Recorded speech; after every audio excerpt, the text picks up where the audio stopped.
Today I'll be doing a freestyle walk through Prague. Basically, just kind of going where I want, seeing what I stumble upon as I go. But the main first attraction, which I want to see, is where the painter Alphonse Mucha lived. So I want to see his house. And we'll see what else pops up. Thanks for watching.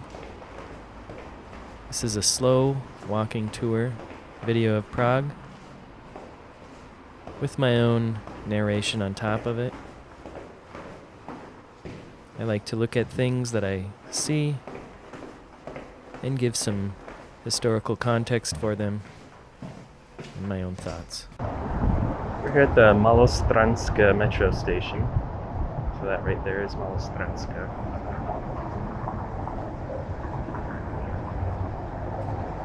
And there's actually a nice little garden here too. Maybe we can peek in that. It's open.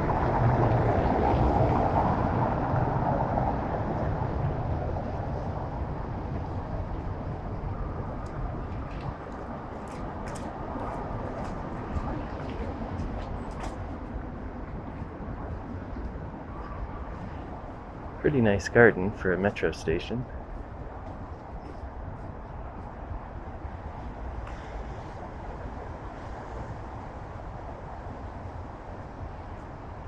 Almost looks like some Greek gods. Bacchus.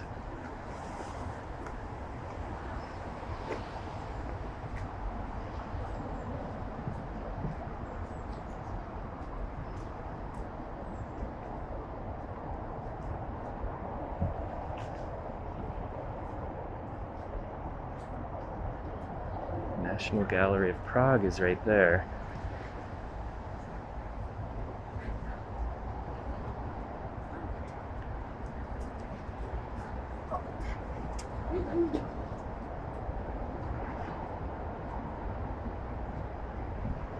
This is definitely like a Pan sort of character, it seems. Bacchus. You know, here's Bacchus.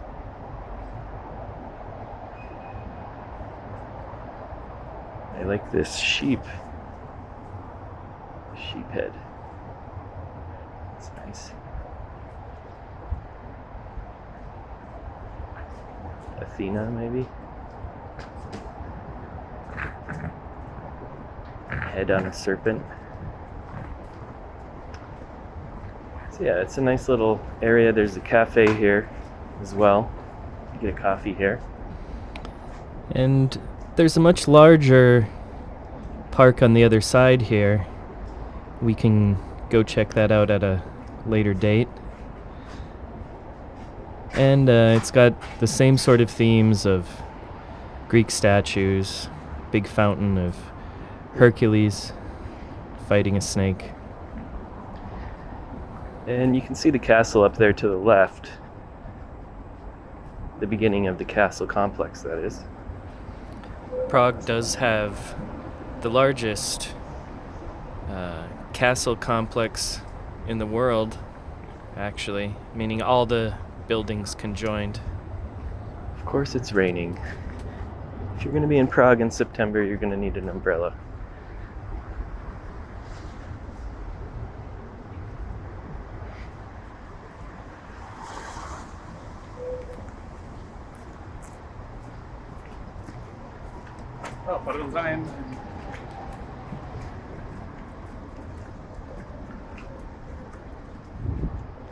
And then this street is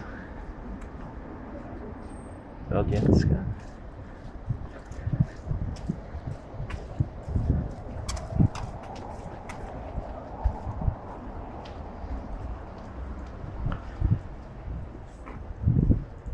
Valštěnské náměstí.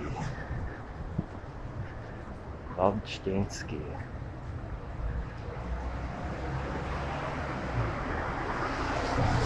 lot of like government buildings and stuff here. Ridiculously expensive elementary school, private elementary school there. One thing that Prague really has is amazing public schools, like amazing public school buildings, that is. Maybe we can go visit a couple of them.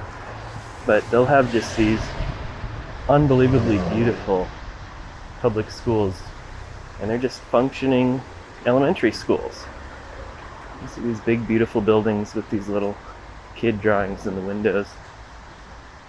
They're still just used as schools, as they should be. But it is in stark contrast to, what you'd generally expect of a American public school. Not that I have any problem with them, but architecturally speaking, not much interesting happening compared to going to school in like a Baroque old building. Looks like Harry Potter went there or something.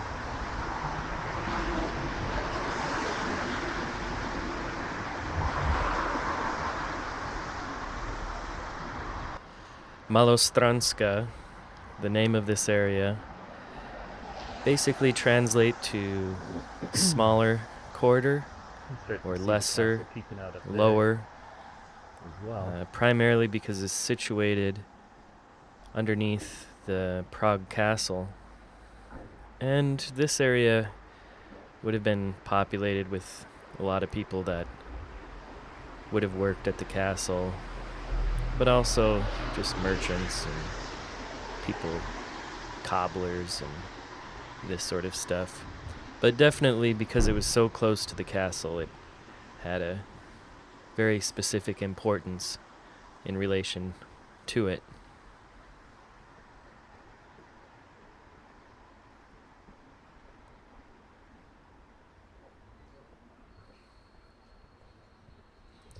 Still home to a lot of different, government buildings and embassies and these sort of things as well.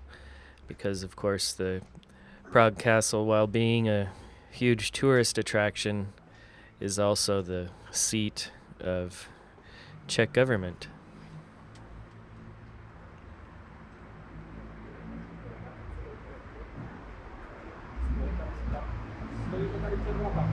There's always some small little side streets you can investigate. And this is one of them.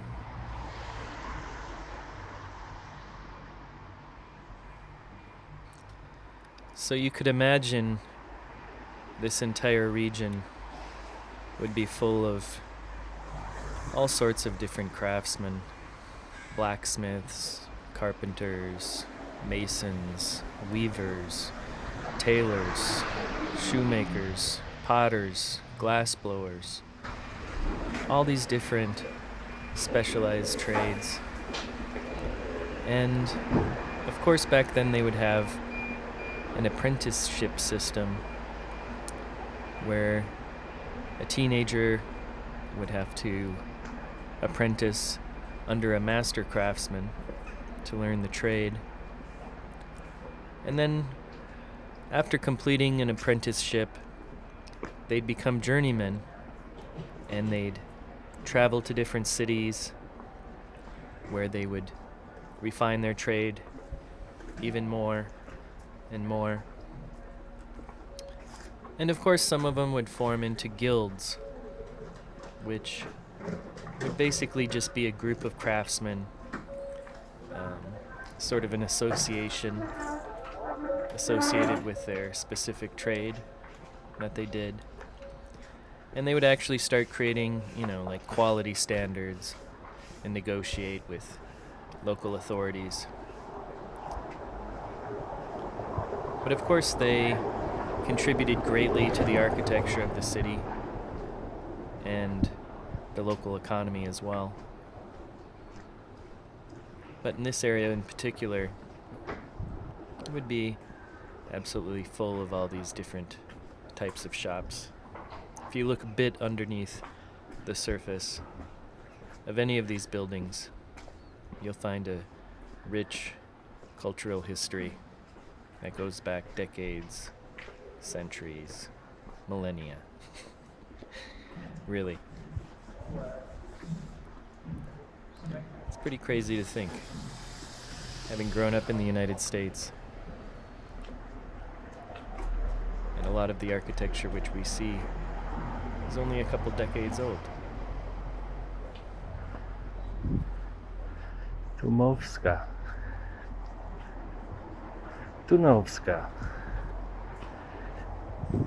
This is also a little tiny skinny street, often overlooked in Prague. Tunovska Street. Tunovska Street's named after the Thun Hohenstein family, which is a well-known aristocratic family within Czech history. They originally came from Austria, but later became integrated with the Habsburg Empire, and they had a ton of land in Bohemia and Moravia, including the area right here around the Prague Castle. Winston Churchill statue. And here it gets really little.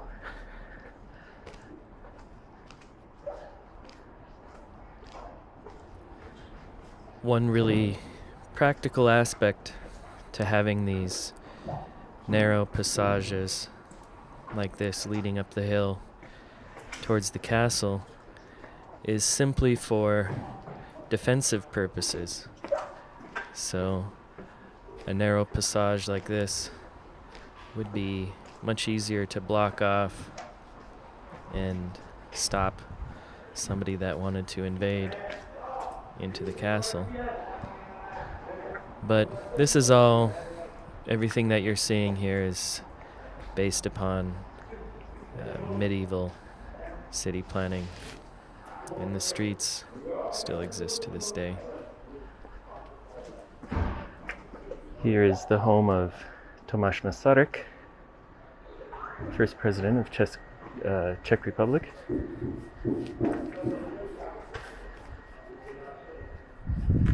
It's a nice little balcony.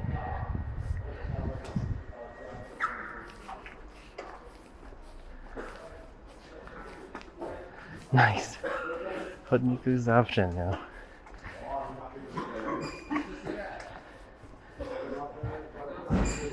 It's right on the other side of this.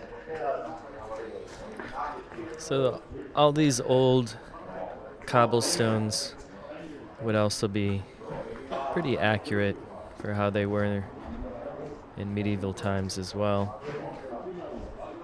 Of course, cobblestones go back to Roman road building practices around 3rd century BC.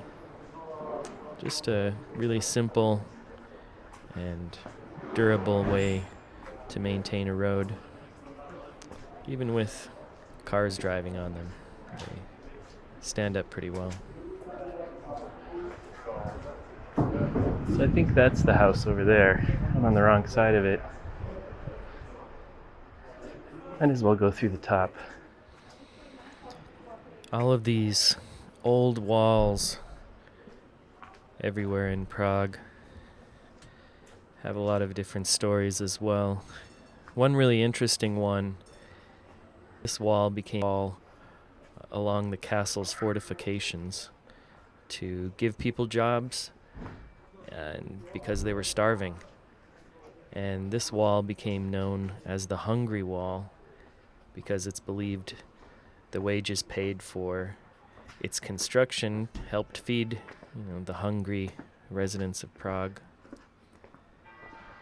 And what makes this even more interesting is the notion that some parts of the wall might even ring when struck due to the incorporation of silver and precious metals into the mortar to increase the workers' wages and incentivize them to complete the project quickly. it's still debated if this is a historically accurate myth or not. Of course, we're going to be looking at the building where Alphonse Mucha lived and worked around 1915 or so, 1910s, I think. And Mucha, of course, is a famous Czech artist, designer, painter, pretty much synonymous with women and how they're depicted in a very flowing Art Nouveau style. And he actually became famous by a stroke of luck because he had moved to Paris, and there was an artist, Sarah Bernhardt, and she needed a poster for her production of Gismonda. And the artist who was supposed to do it didn't show up. So they asked Mucha if he could make one quickly, and he busted it out overnight. Everybody loved it, and the poster went international, and he became famous. Oh, there it is. I guess I was on the right side. So this side is the where Mucha lived from the years 1911 to 1924. This building right here. And then across the street, you've got Jan Zrzavi, who's lived here, who was also a really famous Czech painter as well. We got a little memorial for him as well.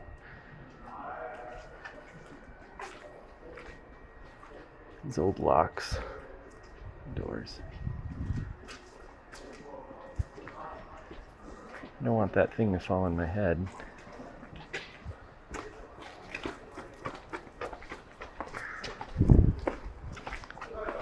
The Czech painter Jan Zrzavi, which means like redhead. Zrzavi means like redhead, basically. He was a symbolist, post-impressionist, but he later developed his own style using really bold colors and kind of an emotional intensity. He combined a lot of elements of cubism and expressionism, and used a lot of simplified geometric forms. He also worked a lot with Franz Kafka and Rilke.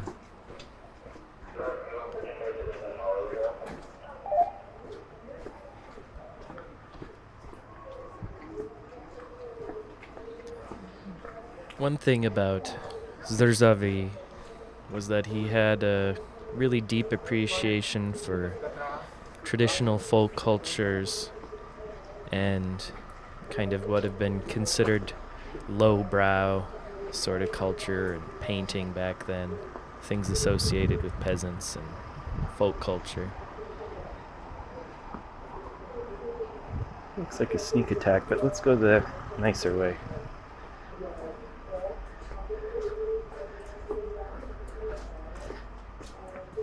We don't need shortcuts. But he was also associated with these modernist movements like Cubism and Expressionism.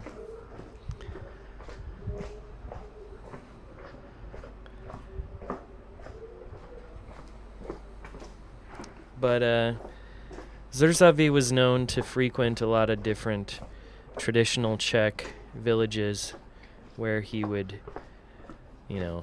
probably get drunk with the locals and partake in their traditions.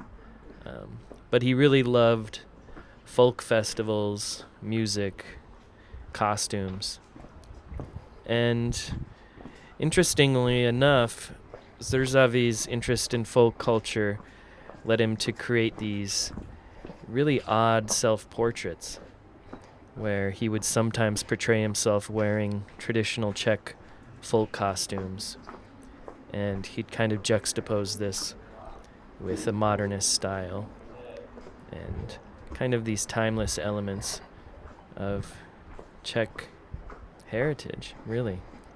So, part avant-garde art and also part folk tradition really embodied Zrzavy's work.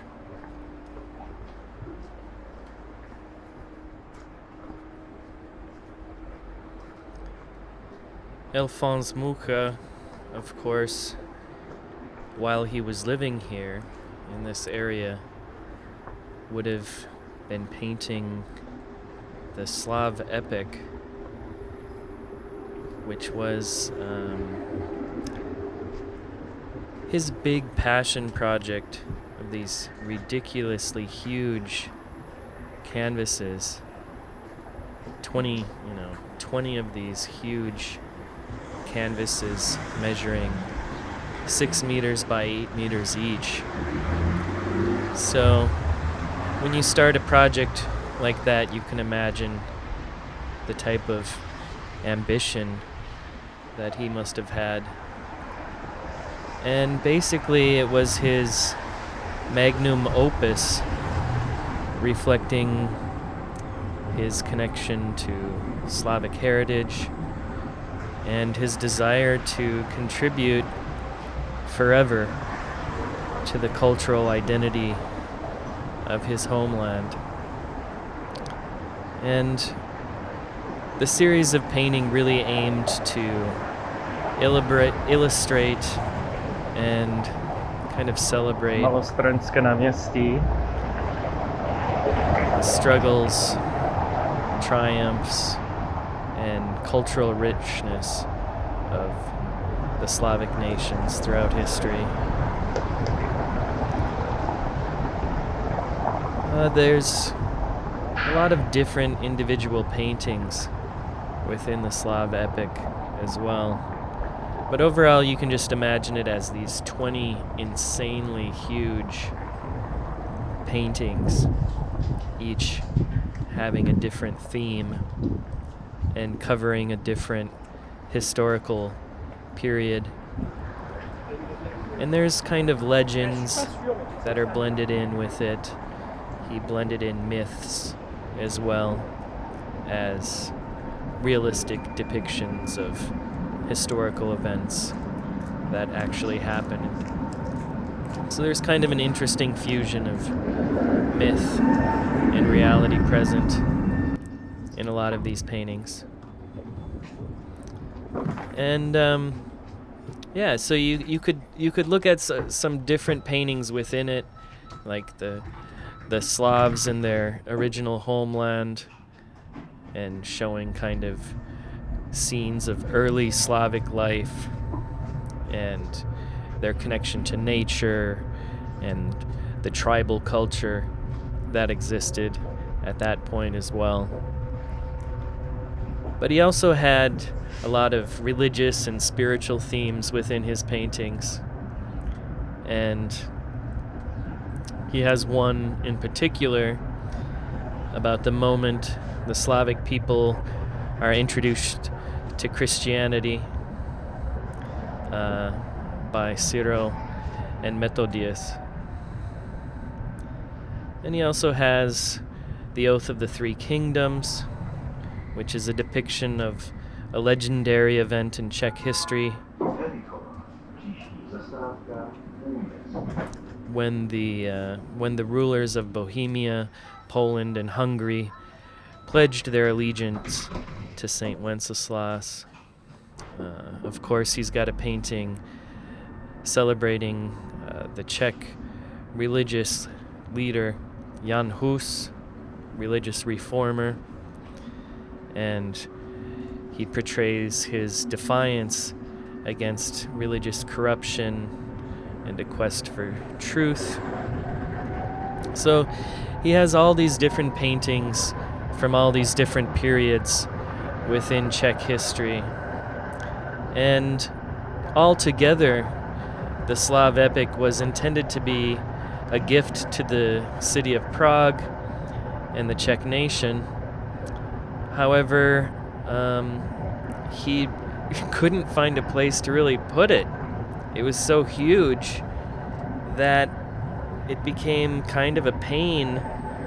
Where do you put this insanely huge series of paintings? And so it kind of bounced around at different castles and different places. And today, the Slav epic is currently housed in Moravsky Krumlov Castle in Czech Republic. It remains a testament to Mucha's dedication to preserving and celebrating Slavic heritage. And people still go to visit it. It used to be in Prague for quite a while, and I saw it while I was there, and it really is, it's worth the trip to see just how much work went into these paintings. Complicating things even more was during the years that Mucha was painting this, there was a lot of major artistic movements, and modernism is exploding. Cubism, the deconstruction of how we see images and paintings. And in a lot of ways, at this point, Mucha kind of, during his time period, was seen as somebody who was kind of old hat in a way, who was this guy doing these old figurative paintings based on these huge historical ideas, on these insanely huge canvases, when we could just have, Marcel Duchamp putting a urinal in a gallery and calling it art. So there was certainly a huge contrast occurring while Mucha was painting this with what was happening in the art world and what he was working on. And even so, he kept hammering it out for over a decade, working on this series of paintings.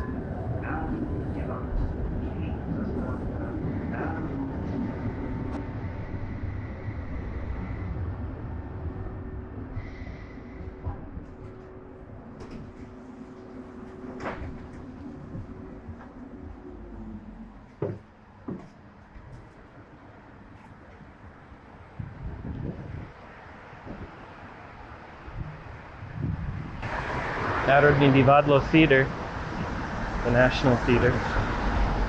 It's like a new bubble building. Definitely recommend a cafe in this bubble building if you got a chance. It's got a lot of old vintage furniture and stuff in it. But it's also kind of a tucked away spot.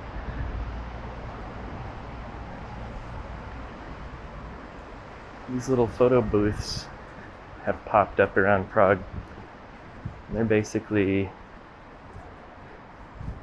the old school photo machines that actually do the chemical process. If I had money, I'd put them in.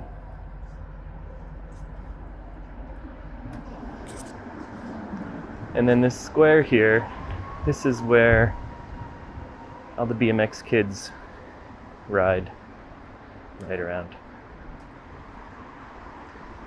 Here's that cafe area up here.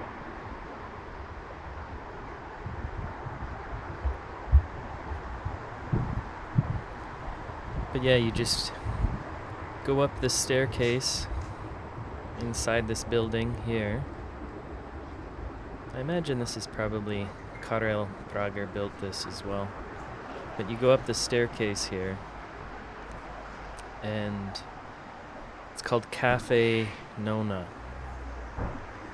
And it's got a really, really nice interior. You get mixed drinks there, coffee, reasonable prices.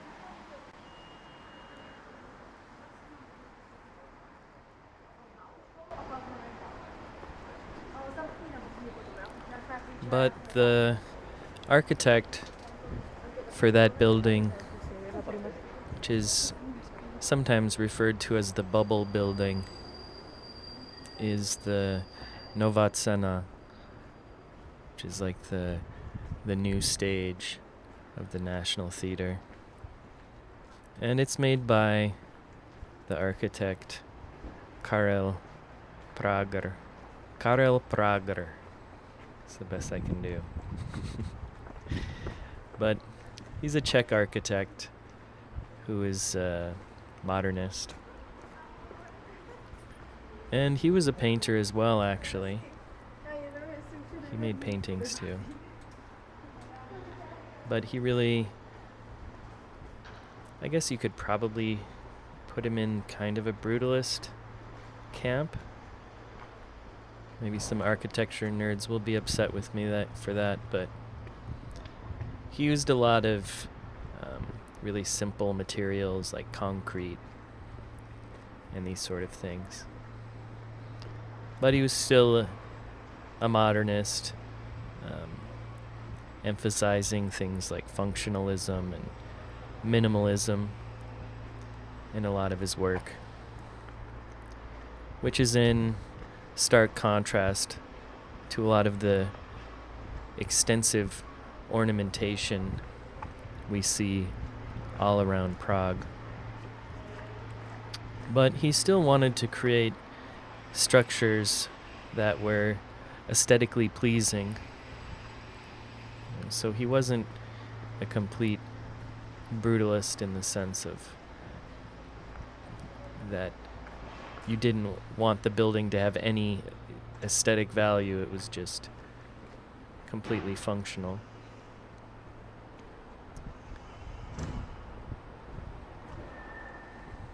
But yeah, he was known for being really sensitive to the historical context of Prague and incorporating these modern elements with a very, very old city, which can be really difficult for architects to do, I imagine, because you're putting something that's going to last possibly for centuries to come into the city. And it's going to be there a long time after you're gone, probably, unless it gets torn down. It's always interesting that we still tend to cling to these old buildings. We don't want them torn down, like the pub I went to the other day, Nadražka, Devitske Nadražka. It's, just a beat-up old Czech pub. But I'm sure all the people that go there do not want it changed in any way. So we cling to certain things from the past, but also allowing for innovation and new design. Of course, there needs to be a space for that as well, and a balance. And Prager certainly did that with the construction of his bubble building. Now we're on our way to Národní třída, or National Avenue, or National Street. It has its origins in the Middle Ages as well, and historically it was one of the main roads which would connect Old Town, Staré Město, and New Town, Nové Město. And it served as a place for trade and commerce in the Middle Ages as well, connecting these two different parts of the city. Then in the 20th century of Czechoslovakia, it began to have more political and cultural importance as it became a place for various demonstrations, protests, and gatherings. because of its central location. Everybody knew how to get to Národní třída. And then, of course, in 1989, one of the most pivotal moments in the history of Czech Republic also occurred at Národní třída, and that was during the Velvet Revolution. And this peaceful uprising would lead to the end of communist rule in Czechoslovakia.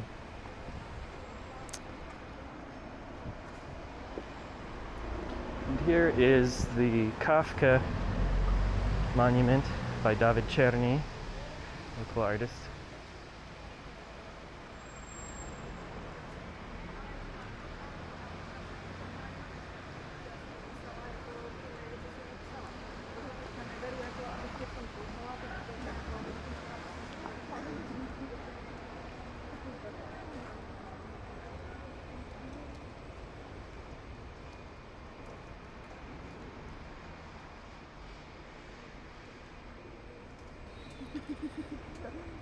We can get more into Franz Kafka in a future episode of Prague Walks. It was a freestyle walk today. Just kind of took the path where it led me. If you like this sort of thing, be sure to like and subscribe. And thanks for watching.